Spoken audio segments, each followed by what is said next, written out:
பல ஆண்டுகளுக்கு முன்பாக உலக புகழ்பெற்ற ஒரு பியானோ வாசிக்கிற ஒரு நிபுணர் ஒருத்தர் வாழ்ந்தார் போலண்ட் நினைக்கிறேன். அவருடைய பேர் பேத்ரவஸ்கி அப்படின்ற ஒரு பியானிஸ்ட். பியாத்ரவஸ்கி அப்படின்னு ரொம்ப அருமையான ஒரு பியானிஸ்ட்.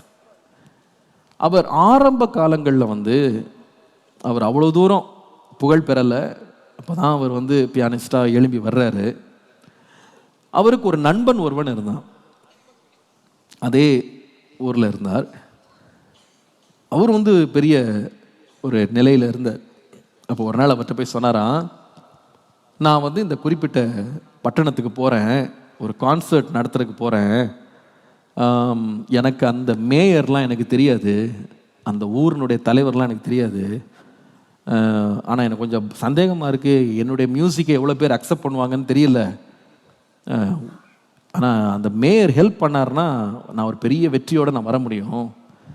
அதனால் நான் போகும்போது உனக்கு அந்த மேயரை நல்லா தெரியும்ல, எனக்கு ஒரு ரெக்கமெண்டேஷன் லெட்டர் மட்டும் எனக்கு எழுதி கொடுத்தீன்னா, ஏன்னா என்ன மேயருக்கு தெரியாது, ஒரு ரெக்கமெண்டேஷன் லெட்டர் கொடுத்தீங்கன்னா நான் எடுத்துகிட்டு போய் கொடுத்து நல்லா நடத்திட்டு வரணும்னு ஆசைப்பட்றேன். அப்போது அந்த நண்பன் சொன்னான்னா, அப்பா இதுக்கெல்லாம் என்னப்பா கவலைப்படுறேன், நான் உனக்கு ரெக்கமெண்டேஷன் லெட்டர் கொடுக்குறேன், கவலைப்படாத அப்படின்னாரு. அதே போல் அவர் ஒரு கடிதம் எழுதி அதை ஒரு என்வலப்பில் வச்சு சீல் போட்டு அந்த ஆளுக்கு அட்ரஸ் பண்ணி பேத்ரவஸ்கி கையில் கொடுத்து, நீ போப்பா உனக்கு எல்லா உதவியும் அவங்க செய்வாங்கன்னு சொல்லி அனுப்பிச்சி விட்டார். பேத்ரவஸ்கி அந்த ஊருக்கு போனார். ஊருக்கு போய் அந்த மேயரை சந்திக்கலான்னு போகிற இவர் பிளான் பண்ணிட்டு இருந்தா, இவர் வர்றதை கேள்விப்பட்டு அந்த மேயர் இவருக்காக காத்துக்கிட்டு இருந்தார். இவர் வருகைக்காக அந்த ஊரே காத்திருந்தது. இவரால் அதை கிரகிக்கவே முடியல, நம்ப முடியல. அந்த மேயர் அவ்வளவு மரியாதை செலுத்தினாரு, அவ்வளவு இவருக்கு உதவி செய்தாரு. அவருடைய அத்தனை கான்சர்ட்டும் அவ்வளோ வெற்றியாக நடந்தது. கடைசியில் அந்த லெட்டரை கொடுக்க வேண்டிய அவசியமே வரல, அந்த ரெக்கமெண்டேஷனை கொடுக்க வேண்டிய அவசியமே வரல. அவர் அந்த லெட்டரை எடுத்துட்டு வந்துட்டார் வீட்டுக்கு.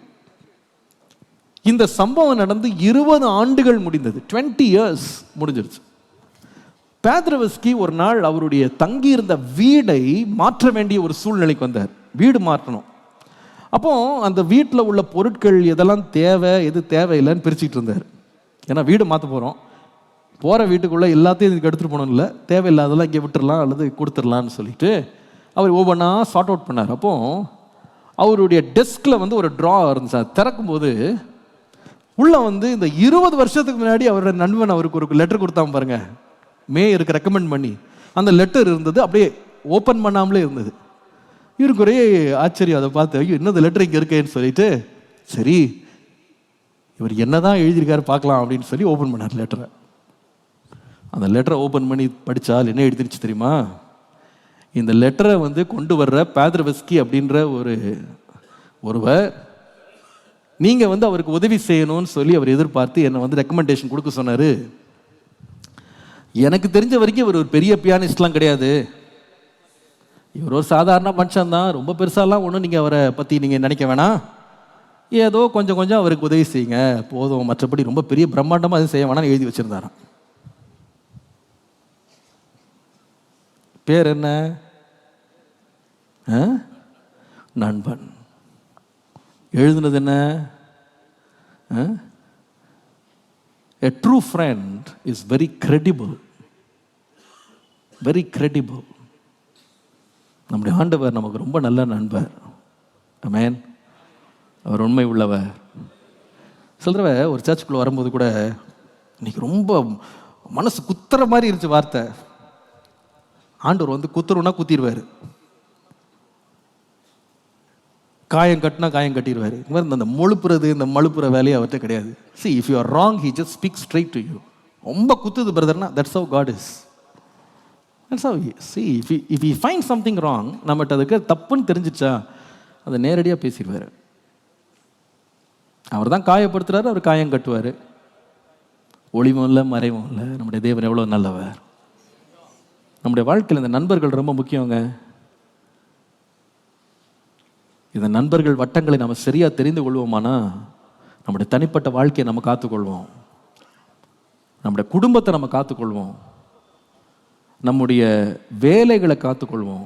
இங்கே இருக்கிற சிலருடைய வியாபாரங்கள் தொழில்கள் பாதுகாக்கப்படும், உங்களுடைய குடும்பங்கள் பாதுகாக்கப்படும், உங்களுடைய ஆவிக்குரிய வாழ்க்கை பாதுகாக்கப்படும்.